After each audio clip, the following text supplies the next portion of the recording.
Bonjour à tous. Dans cette vidéo, tu vas pouvoir retravailler les tableaux d'avancement et les calculs avec le volume molaire. On va corriger ensemble pas à pas cet exercice qui étudie l'évolution d'une réaction d'oxydoréduction. La première chose à faire, comme toujours, c'est de bien lire l'énoncé pour cibler rapidement les informations qu'il nous donne et les mettre en relation avec les questions posées. On introduit ici une certaine quantité de matière de zinc dans une solution d'acide chlorhydrique qui contient une certaine quantité de matière qui nous est aussi donnée, d'ion H+. On nous dit qu'un gaz et des ions zinc 2 sont formés. On nous donne les couples oxydant-réducteurs mis en jeu et on demande justement dans la première question d'écrire les demi-équations puis l'équation de réaction. Donc je commence tout de suite avec la demi-équation du premier couple. Pour faire ça, je mets tout simplement l'oxydant et le réducteur de part et d'autre d'un signe égal. Comme le zinc est un réactif, l'énoncé sous-entend qu'il réagit. Je prends soin ici de tout de suite le mettre à gauche du signe égal, puisqu'il sera bien à gauche lorsqu'on va écrire l'équation de réaction. Je vois d'ailleurs que pour ajuster cette demi-équation, et plus particulièrement les charges, il faut ici rajouter 2 électrons à droite.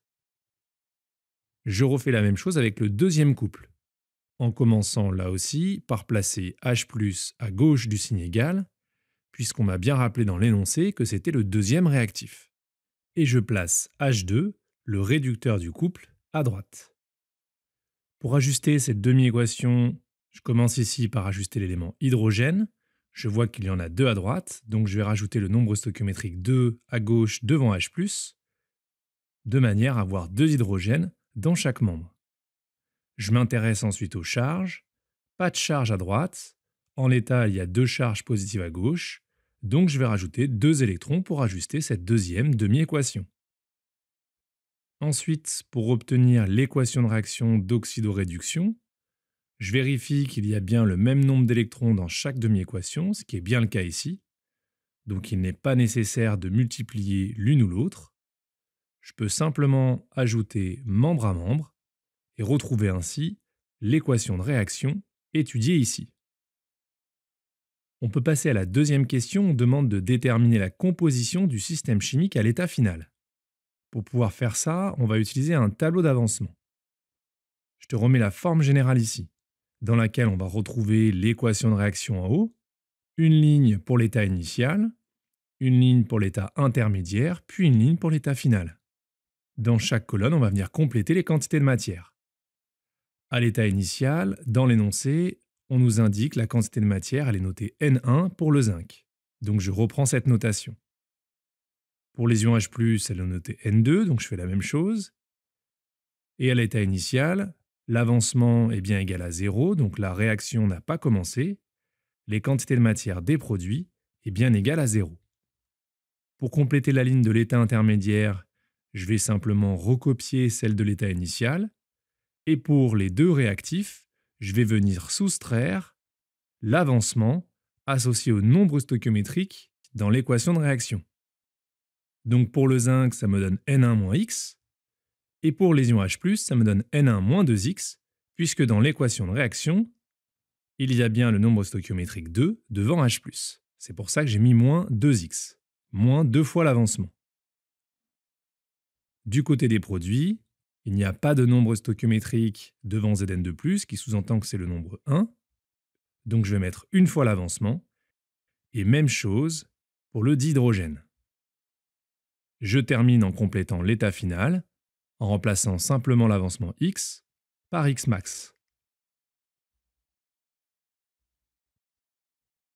Et c'est à partir de ce tableau que je vais maintenant pouvoir déterminer la valeur de X max en effectuant ces deux hypothèses. Soit Zn est le réactif limitant, soit H+ est le réactif limitant. Et pour faire ça, on va tout simplement chercher pour quelle valeur de X max la quantité de matière de ces deux réactifs s'annule. J'y vais pour le zinc, donc j'écris N1 moins X max égale à 0, ce qui me donne X max égale à N1, et la valeur de N1, elle est donnée dans l'énoncé, c'est 2,0 fois 10 puissance moins 3 mol. Je vais faire la même chose maintenant pour l'ion H+. Cette fois-ci, je vais résoudre N2 moins 2X max égale à 0. quand est-ce que la quantité de matière à l'état final est égale à 0. Ce qui me donne, si on résout, x max égale n2 divisé par 2. Je remplace par la valeur de n2 qui m'est donnée dans l'énoncé, 3,0 fois 10 puissance moins 3 mol.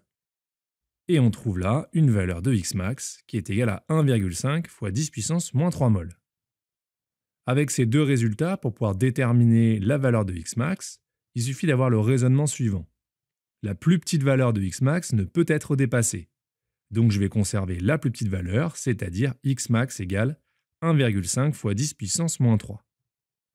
Et je peux donc en déduire que H+ est le réactif limitant. C'est-à-dire que sa quantité de matière à l'état final est égale à 0. Je conserve pour la rédaction cette dernière ligne pour bien visualiser la valeur de x max, et je vais maintenant pouvoir continuer la rédaction pour répondre complètement à cette question et donner la composition de l'état final. Je commence avec le zinc, donc je remplace la valeur de x max. N1 c'est 2,0 fois 10 puissance moins 3, c'est donné dans l'énoncé, moins 1,5 fois 10 puissance moins 3. Ce qui me donne, après calcul, 0,5 fois 10 puissance moins 3. Le zinc est donc un réactif en excès, puisqu'il en reste à la fin de la réaction. Je continue avec H+. Là aussi, je viens prendre l'expression de la quantité de matière à l'état final, et je remplace par la valeur de x max qu'on a déterminée juste avant. Après calcul, on retrouve bien que H+ est le réactif limitant, c'est-à-dire que sa quantité de matière à l'état final est égale à 0.